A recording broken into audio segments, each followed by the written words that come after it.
It begins in Orlando, Florida, and travels steadily to the west, beaming across North America and planet Earth and into your head. The world of safety never stops. And now, the Safety FM podcast and broadcast with Dr. Jay Allen. This episode of the broadcast and the podcast is brought to you by Arrow, the next generation error reduction and mitigation system. For more information, go to arrowhp.com. Well, hello and welcome to Safety FM. This is Jay Allen. How are you doing this week? Man, November has come to us so quickly. I was not expecting this right out of the bat. Boom. And I feel like we're almost there towards the end of the year. So how are things going in your neck of the woods? Here at Safety FM, we are doing extremely well.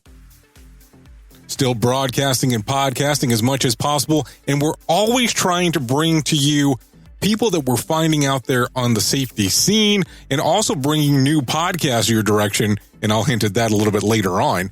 But today we have the pleasure of speaking with Jason Lucas.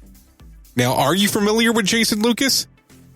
Jason Lucas is the host of the Social Media Safety Minute. Now, if you go onto LinkedIn and you look at people that are influencers inside of the safety space, from a social media standpoint, you'll find Jason Lucas on there. And he frequently releases videos where he ties in lyrics to songs as he ties into his Social Media Safety Minute. So it is my privilege to introduce to you Jason Lucas on today's episode of Safety FM, the flagship show. Well, let me start with the question that I ask most people. How did you get involved in this arena of safety? How did the whole journey start for you? Well, I was in the oil and gas industry, and I was a project manager over hydroblasting, chemical cleaning, vacuum truck work, that type of thing. And I had a friend that really didn't like to tighten his leg straps on his harnesses very much. Felt like that was an uncomfortable thing for him, and fell from a structure while wearing a harness, and it slipped over and caught him in the in a very private area. And I can recall some screams that I heard that I've really can't unhear, and realized that, I could probably help in the safety realm just a little bit and hopefully prevent something like that from occurring to somebody else. And so I went to the ownership of the company that I was working at the time, and I asked them if I could make a move out of project management and into safety. They thought it was a great idea. I jumped right in with both feet and just started moving in the safety realm. That transferred over to consulting, and that transferred over into the crane world and into the world I'm in now. So it's just been a continuous movement from that point of making that decision to help protect others moving forward. So let me kind of backtrack here. What are we talking about year in regards of when this occurred, where these screams that you cannot unhear occur? Yeah, that was 20 years ago. Okay, so about 20 years ago. So let me ask, because at the time you have the incident that occurs to the friend. Did he ever recover from what occurred? I mean, the listeners are mostly gentlemen that actually take a listen here. This sounds pretty scary, I'll tell you. Well, yes, he survived and he recovered. He was half the man that he was before. Oh, that's terrible to laugh at, but I get you. But yeah, he made it. He's just a little different.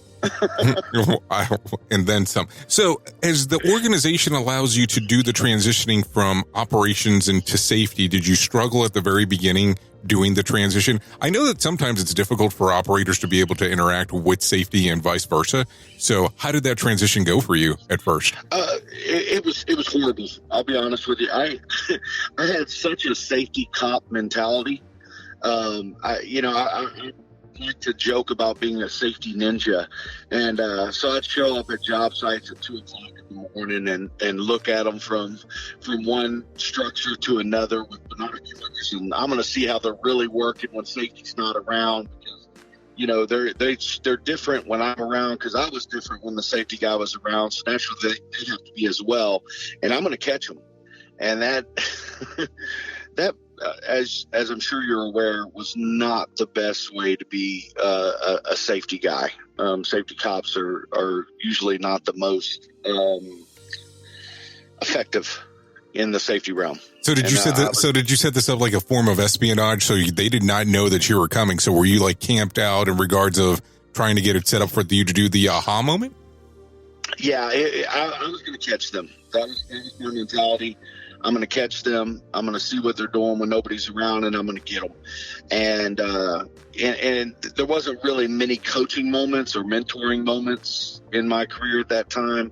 It was really about let's see what we're doing wrong. Let's fix what we're doing wrong, and they'll think twice the next time before they try to make that decision. Well, I will tell you, based on the social media safety minute that you have, sounds entirely different from where you were to where you are now. So how does this transition start occurring from you going, okay, I'm going from the safety cop mentality to now it sounds like you're way more open in regards of the things that you're out there doing. So how does this transition start to occur? Well, I had a supervisor that was one of the guys that I would catch. And he took me to the side one day and he said, you know, Jason, if you would be willing to recognize some positive things every once in a while, you're probably going to get a lot better feedback from the people. If all you ever look for is negative, that's what you're going to find. If you look for some positive things too, you're going to find those as well. And you're going to find that our team is actually really good at what they do. They make some mistakes, but they're really good at what they do. And it made me take a pause for a minute and go, you know, maybe this guy's right. Maybe I am focusing too much on the negative, because that negativity would even come home with me. So, you know, once I started to realize that there's some good things to see, that kind of started that transition of moving into more of a safety coach mentality versus a safety cop mentality. Now, I had a long way to go, because I still needed to figure out how to talk to people and how to mold them into what they needed to be. And as time progressed, I started to realize that if you can kind of create a relationship with them on the front side, instead of creating an immediate safety cop and transgressor, you once that relationship is built, they'll actually start bringing safety issues to you. And that was when I started to realize, wow, this is great. I don't even have to catch them. Like, now that I have a relationship with them, they'll actually bring the issues that they're facing to me, and we could probably try to resolve them before an incident occurs. So how did you take that conversation from the supervisor when they originally approached you and said, hey, what if you start focusing on the positive? How did that interaction go? Because being the safety cop, as you worded at the moment, how did that go for you, and this person being able, number one, to have the guts to come up to you and say it? How did you take it? I was offended at first. I originally took it as this guy doesn't need to tell me how to do my job.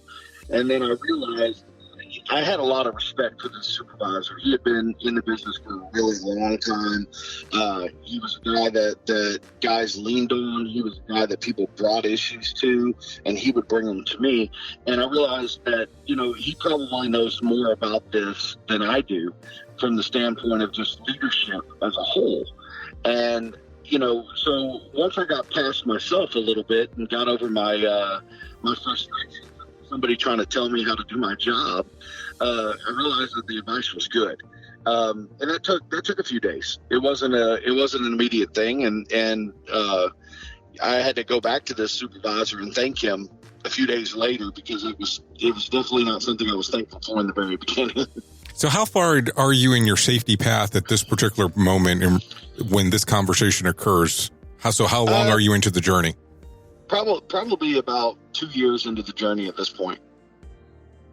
So as they're looking at you going, okay, here, you're kind of trying to do the aha moment, and all of a sudden you're transferring over, all of a sudden you're transitioning from one thing to the other on how the mentality is actually going. Are people buying into what you're selling at that particular moment, or is there still a struggle of how did this guy flip? Yeah, there was a lot of hesitation and a lot of lack of trust by the employees. And that lack of trust came directly from me. I created that issue, and it took a long time of trying to prove myself that I'm not looking for that aha moment, and really starting to try to focus on a bring it home safety mentality.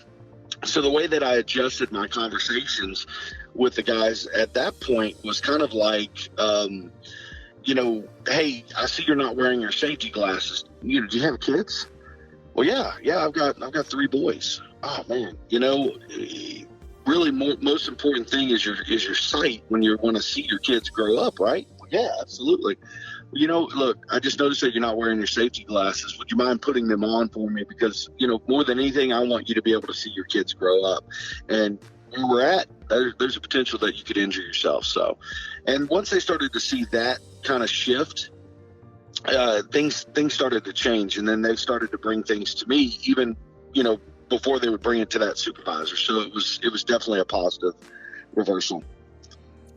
So as the reversal occurs and you start transitioning, are you very well endowed in regards of what's going on inside of the organization? So are you familiar with what they do? Because I understand that sometimes some organization bring in safety people and they might be a safety person as background, but they might not be familiar with, let's say, with what the organization does. So were you already familiar with the particular concepts of what they're actually doing at the time? Yeah, with that company at that particular time, yeah. Excuse me.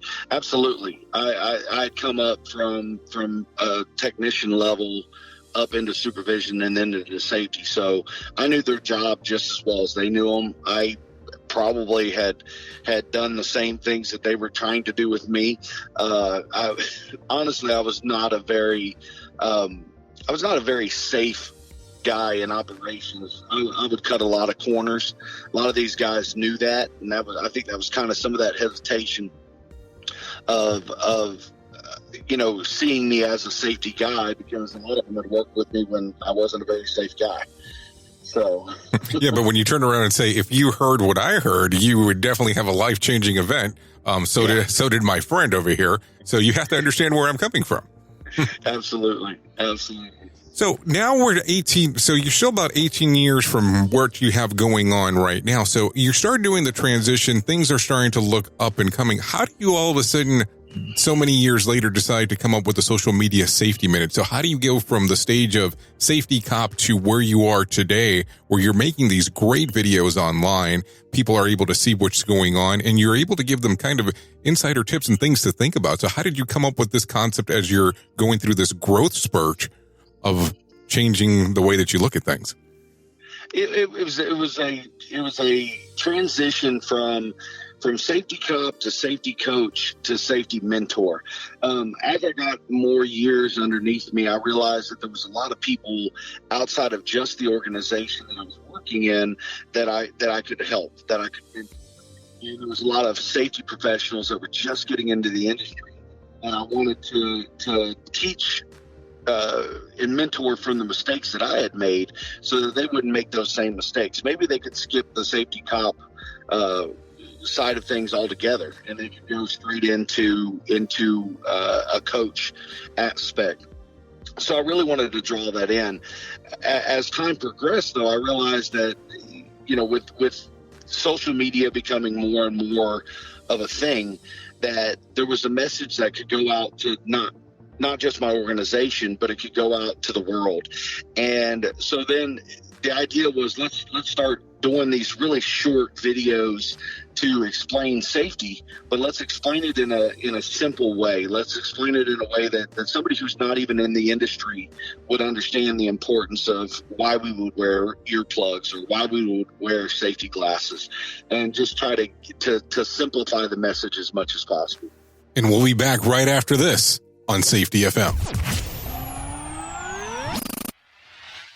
Top Safety Speakers was created with the sole purpose of helping organizations achieve and sustain safety excellence. Top Safety Speakers is recognized as North America's most impactful provider of safety excellence speakers and facilitators. Sustainable safety excellence is not one-size-fits-all approach. That is why Top Safety Speakers have handpicked a wide selection of speakers who impact and empower safety culture and performance, developing leaders and inspiring workplaces for over 16 years. For more information, contact Top Safety Speakers at 866-494-0445. That's 866-494-0445, or go to topsafetyspeakers.com.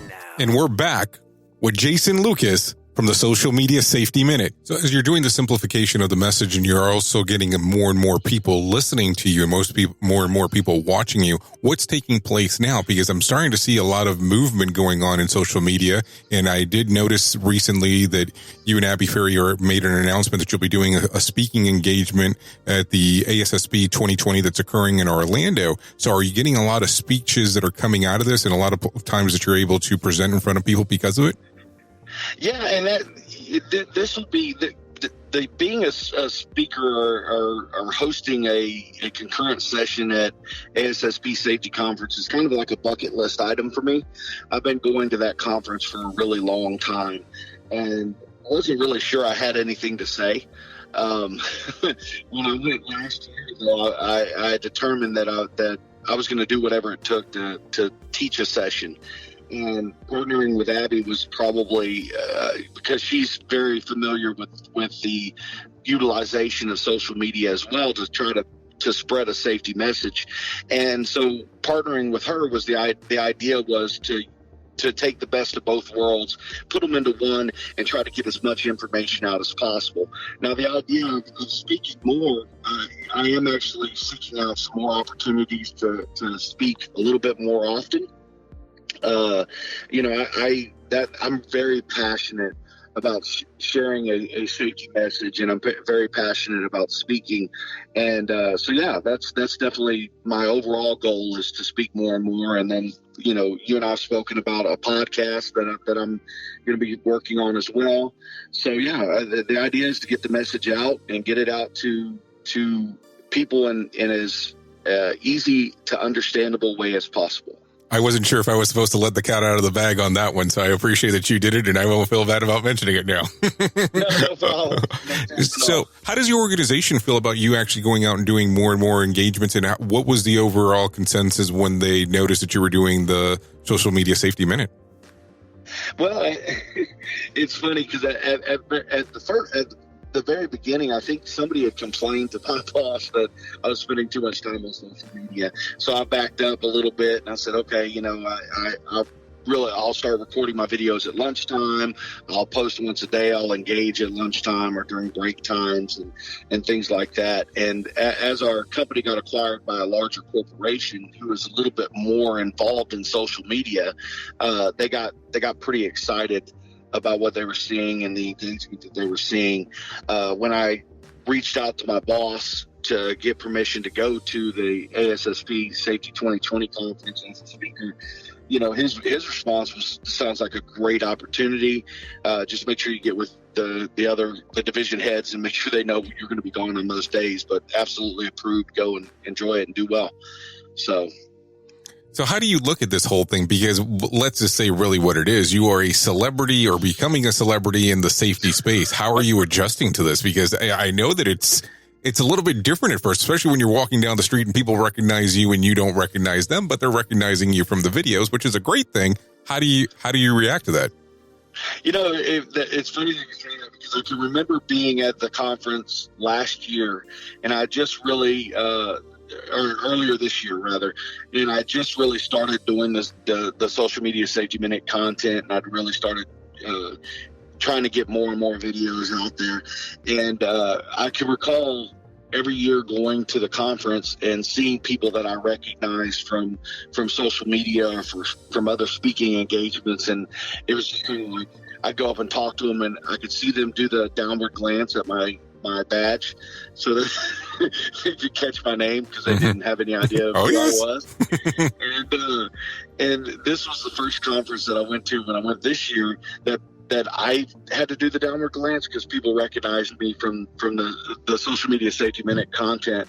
And I was like, oh man, that is just, it's really awkward. It's hard to do. And it was unique to have people go, hey man, you're the guy from the videos on LinkedIn, right? And, I'm one of them. Of course, they've got me. I had a couple that confused me with another guy who's a bearded guy that does videos on LinkedIn, but that's okay. He's a good guy. But the way that I look at it is, as long as there's a message that's getting out there, it's okay if some confusion occurs from time to time, but also at the same time too, how do you feel about that your brand is going? Because this is what you're being known for at the moment, doesn't necessarily what you'll always be known for. So are you enjoying what's coming with it, the attention? Oh yeah, I mean, I'm enjoying that it's reaching out further. The idea, I don't want to be a celebrity. If I became a celebrity, I hope that I would handle that with a humble nature, and would be able to use that to mentor even further more and more people. But the idea of more and more views on these videos means that more and more people are getting that message. The hardest part for me right now is I've kind of taken a stance of adding lyrics to a song before every post, and I don't know where that started or why it started, but it's kind of become part of those social media safety minutes. So now one of the hardest parts is one, determining what I'm going to talk about, and two, what song lyrics am I going to use at the beginning of the post, and what emoji am I going to put in the corners. Well, I mean, and that becomes an important part, because this is what is known as your hook, and this is what brings people's attention. And I know that I referenced there in regards to being a celebrity, but the way that I look at it is this way, is you have to bring attention to your brand some way, some shape or form. And if it's because of the notoriety of people knowing you from the videos, that's getting attention to the brand in the context and the content that you're trying to get out there, which I find very important, because your messaging is so important on what you're trying to do and what you're trying to tie all together. So I think that it's so important there. So how long ago would you say that you started doing the lyrics aspect of the videos? That was probably about 3 months ago or so. It just, I think the video that I think I sang at the beginning of one of my videos one time, and I don't even remember why, but I think I was talking about fall protection. I was saying "Falling for You" or something like that as a joke, and I was like, man, I don't need to sing. I could just put the lyrics of what I'm trying to say moving forward, because I'm not the best singer. Let somebody else judge that. Don't judge that on your own. Let somebody else tell you that. So right now, as you're seeing this change in the industry and you're seeing these things and videos are becoming popular and people are doing a lot of things in social media, what exactly do you feel that we might be missing out there as safety professionals that we're not hitting in the market currently that is becoming a bigger issue from the things that you're seeing? You know, I think that a lot of people are limiting themselves to the idea that they need better equipment to do these things, to start creating content. And I mean, there's such a high percentage of safety people that are on LinkedIn that have something to say. And they're not saying it because maybe they're shy in front of a camera, or maybe they feel like, well, I don't have a quality camera, so I'm not going to do this. And I think they limit themselves because they don't realize that a lot of this stuff is all being done on smartphones. Every one of my videos is done on a smartphone. I don't have any external cameras that I use. I think I use the Clips app on iPhone to get the captioning on the bottom. So it's just, I think that there's a bigger message out there that can start being spread if more people got involved in content creation. And my involvement in content creation actually did not come from a safety person at all. It was let me look at who is influencing the most people on this app and what are they doing. And so I started paying attention to those that had the most engagement. And I said, okay, they're doing videos. All right, great. How long are their videos? It doesn't really seem like many of them are longer than a minute. Okay, well, how can I get my safety message that I'm trying to spread within a minute format? And then how do I do that? And then how do I record it? And how do what are they doing to get that engagement? Okay, they're tagging people. Now I need to tag some people. Well, if I tag some influencers, then there's going to be a broader reach. And then ultimately, eventually, you don't have to tag as many people because just your name is starting to get some traction. So when you started doing the tags, did you get a lot of people responding to what you were doing at the time? Yeah, I was actually shocked at how many people were responding that aren't in the safety field, because I was tagging people that aren't. I would tag a lot of safety folks, but that I wouldn't limit it to just the safety people. I'd tag some influencers in it as well. And what I'd find is that they would engage with the content in a manner that worked for them. A great example is I was talking about emergency action plans, and one of the ladies that I had tagged was like, I visit 10 offices, and I never even think about what the emergency action plan is when I walk into those buildings. But moving forward, now I know that I need to at least know where I'm going to go if an emergency will occur while I'm in here. So even just that short video shifted a mindset of a person who doesn't think safety like we do all the time.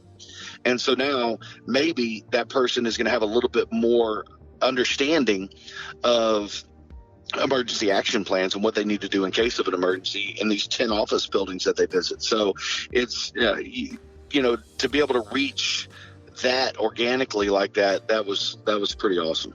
And then just one odd question for you. Do you do different videos depending on the platform that you're putting it on? No, I'm pretty across the board the same. I mean, it's a social media safety minute. And so the video is what the video is. So whatever platform it's going on, it's going to be the exact same video. I was talking with Abby the other day about TikTok. I'm not remotely involved in TikTok.